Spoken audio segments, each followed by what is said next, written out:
On today's show, Mel Kiper Mock Draft reaction, and on top of that, I'm going to give you my analysis on grades for both of the picks that ESPN Draft Insider decided to go with for the Las Vegas Raiders. That's coming up here on today's show.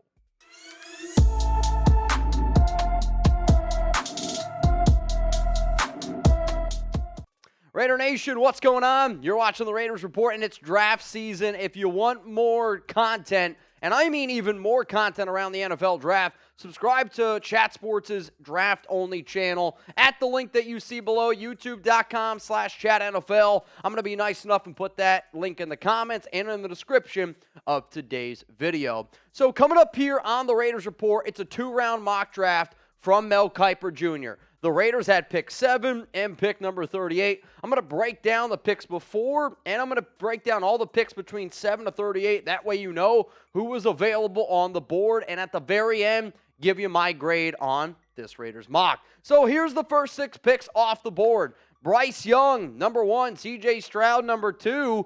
The Tennessee Titans trade all the way up to number 3. They take Anthony Richardson. The Colts get Will Levis, so your first 4 picks, all quarterbacks. Jalen Carter off the board. Will Anderson also off the board at number 6, which means with the 7th pick in the 2023 NFL Draft, Mel Kiper Jr. selects Illinois cornerback Devon Witherspoon for the Silver and Black. I recently released a video on our YouTube channel here about the Raiders' perfect mock. I had the Raiders trading back, taking Witherspoon. He is the number 2 corner in this year's class, according to me. The reason why the Raiders ended up going this route per Kiper is this. While the Raiders likely would love to get a shot at either Anderson or Carter, they'll have to settle in this scenario for my top-ranked player at another position of need. Witherspoon is a physical defender with shutdown ability. He would be a day 1 starter in Las Vegas, which ranked last in the league in takeaways last season with only 13. This is also a spot to watch for the first offensive tackle off the board. I do disagree with the offensive tackle off the board. To me, the Raiders will not take an OT. But in terms of Witherspoon and what I see for him, he's a very intelligent player, and the more and more tape I continue to watch on him, the more and more I like him. I continue to talk to people around the league and who I believe I trust with their NFL draft analysis, and they are telling me, dude, you might actually think that he's better than Gonzalez Christian from Oregon. He's a tone setter. He might be pound for pound one of the toughest dudes that would be on the Raiders. His tape, when I first watched it, showed me that he was a little bit slow, I thought, to be able to play man. I think, though, he's smart enough, he's enough of a dog where he's going to be able to play man. He can play zone. Tough player, not afraid to tackle. Sometimes when you watch him, NFL teams might be a little bit concerned that he can't be a cornerback 1 because the size isn't there. And there's going to be NFL teams out there that probably want him to put on 5 or 10 pounds. To me, though, there's just certain guys that are just built stronger. And Devon Witherspoon, to me, is already a very strong player. If he's able to put on 5, 10 good pounds at his length, at his size, he is going to be one hell of a player. Like, no matter what, you're looking at a legit cornerback 2 in the NFL. The question is, though, because you're taking him here at number 7, can he be a true number 1 shutdown corner? And that question, I do think, still is out there. So here's my question to everybody who's tuned in right now, whether you're watching this live or whether you're watching this on a later date. Type D for draft, or I want you to type P for pass. Do you want the Raiders to draft Devon Witherspoon at number 7?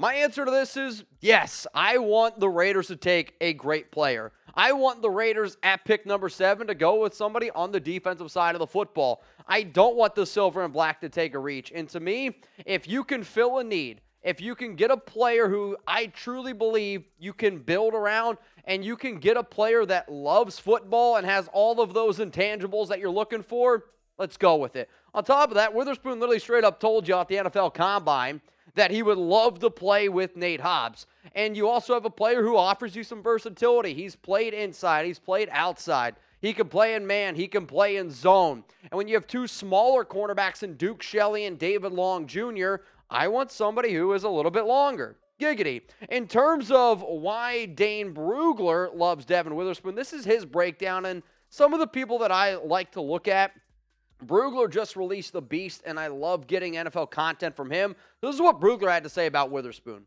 A 3-year starter at Illinois, Witherspoon played outside and inside cornerback in former defensive coordinator Ryan Walters' scheme, playing primarily man with some zone coverage mixed in. After only 2 years of high school football, he was a recruiting steal for the previous Illini coaching staff and showed steady improvement each season, becoming a consensus All-American in the Big Ten Tatum Woodson Defensive Back of the Year in 2022. Witherspoon, who loves the challenge of man-to-man, has excellent read and drive reaction quickness, and uses his eyes and physicality to shut down passing windows, 26 passes defended in 22 games the last 2 seasons.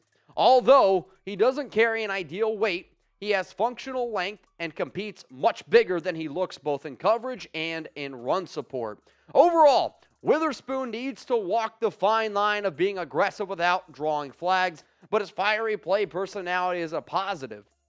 Along with his cover athleticism, ball skills, and finishing toughness, he projects as an immediate NFL starter with scheme versatility. For all of those reasons is why I, of course, would be okay with the Raiders going out and getting Devon Witherspoon. He's a dog, and this Raiders defense, this Raiders team needs more dogs. Coming up next here on the Raiders Report, their pick at number 38, my analysis on that, and ultimately why Mel Kiper Jr. decided to go that route. If you're watching this live, some of y'all tuned in because we said that we would do the chip challenge, but unfortunately, some stuff popped up. So the bad news, no chip live today on the Raiders Report. The good news, y'all are getting an extra live show on Thursday. So we're still going to be doing our live show on Friday, but another live show on Thursday, 4 p.m. Eastern Time, 1 p.m. Pacific. What I want you to do is subscribe, turn on those notifications, because me and Drizzy Trace are going to be taking on the One Chip Challenge. I also want to give a shout out to some of our loyal watchers that continue to not only watch us live, but watch every single video that we put out there. I see the comments, I see super chats, I see super thanks. I try to really show y'all that I appreciate the people who I consider real ones. So Sergio Orozco, last week's MVP, Brian Darr, Knackered Irishman, Eric M., John Scheffler, I salute to all of you. Let's keep on rocking here with this Mel Kiper mock draft, and we're going to go through all of the picks that he made, some of the ones that really pop out to me. Peter Skoronski, Nolan Smith was at number 8, which I should be able to mention in there. Keep on rolling here for the mock. Broderick Jones, Christian Gonzalez, as you can see, falls all the way down to number 14. Dalton Kincaid, I thought that was kind of an interesting pick at 15. Let's keep going here. 17 through 20. Paris Johnson Jr. falls to number 19. Bijan Robinson, at number 18, I thought was kind of an interesting pick. From 21 to 24, Lucas Van Ness, a player that I do personally like a lot. Also, Deonta Banks was a pretty interesting player overall, and that's the 4th corner off the board. From 25 to 28, you see a defensive tackle, Brian Bresee, another tight end, and Michael Mayer, but DJ Turner in the 1st round. That was probably the most surprising pick that I saw. From 29 to 31, rounding out round 1, the Seattle Seahawks actually traded back in to the 1st round to select quarterback Hendon Hooker. Kalijah Cansey is a player that I like very, very much. From 32 to 35, Antonio Harrison, Quentin Johnson, Brian Branch, very interesting picks, and then Keon White, Jahmyr Gibbs. So that means now the Las Vegas Raiders are on the clock here at number 38. So with that being said, with the 38th pick in Mel Kiper's latest mock draft, the Silver and Black have decided to take Florida offensive guard O'Cyrus Torrence. If you've watched this show before, you'll know this is a name that I've brought up because to me, if the Raiders take an offensive guard, this is definitely the name to keep in mind because of overall value. In terms of why the Raiders decide to go with it, according to Mel, here you go. Plug-and-play guards aren't always valued in round 1, but that's exactly what Torrence is. He's going to plow defenders in the run game, giggity, and he's going to pancake them in pass sets. He allowed just 1 sack in 2022, his first season at Florida, after transferring from Louisiana, where he started at both left and right guard over 3 seasons. Torrence would be an easy upgrade for the Raiders' interior offensive line. I agree with everything that Mel says here in terms of it's really sometimes an unsexy pick to go with an offensive guard, but I do also know, and I believe in this, that the NFL is still one in the trenches. And right now, the weakest link on that Raiders offensive line, if it's Colton Miller, if it's Dylan Parham, Andre James, Netane Moody, Jermaine Illuminor, if that's your starting front, the weakest link is Netane Moody. And, well, you just saw Cyrus Torrence play at a very high level at right guard. On top of that, there's still some rumors out there that Dylan Parham could potentially get kicked into center. They could move on from Andre James. And what does that mean? Then Torrence could potentially even play a position like left guard. So what do y'all think about this? What would be your one-word reaction? You're chilling with Chugs and I, which we're going to be live for the 2023 NFL Draft. Every single pick. We're sitting down, we're waiting, and then Roger Goodell walks up to that podium and says, the Raiders take O'Cyrus Torrence at 38. What would be your one-word reaction? Because for me, my one-word reaction would be starter. I know that there would be some people that wouldn't love the pick because he's not a defensive player, and I will still sit up here and say that, yes, I would rather the Raiders take a defensive guy. I would rather them go defense, especially when the very next pick in this mock draft was Drew Sanders. However, my one word is starter. And for the Raiders, you go back and you look at a lot of their picks in the early first and second round.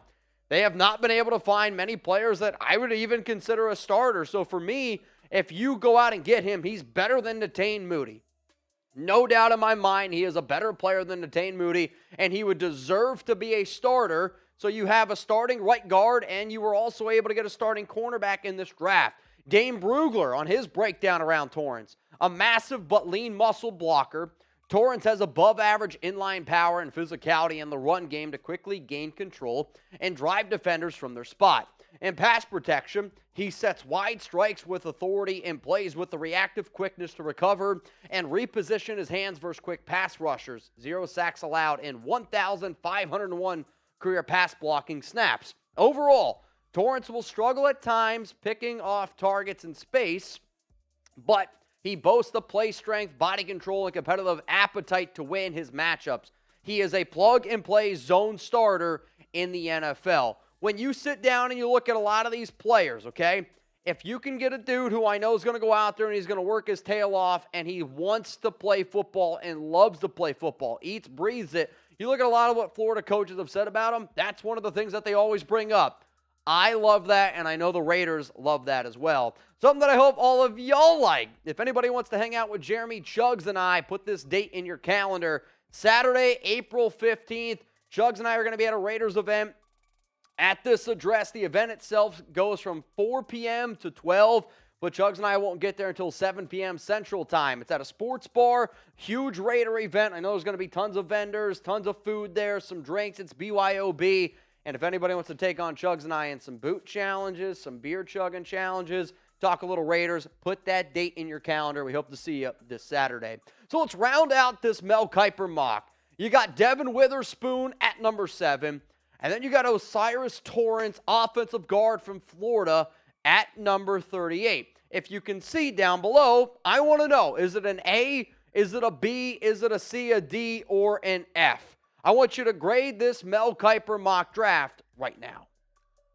My grade is an A-. Would I have loved to get another defensive player? No doubt about it. That probably would have made it an A+. However, though, you got 2 high-quality starters and players that I don't really think have a huge bust rate. There you go. There's another giggity to be able to throw in there. And I laugh about it because Chugs and I, before the show, we were talking about what does that mean exactly. The Raiders cannot afford to miss. They can't afford to miss. To me, I don't see Devon Witherspoon missing.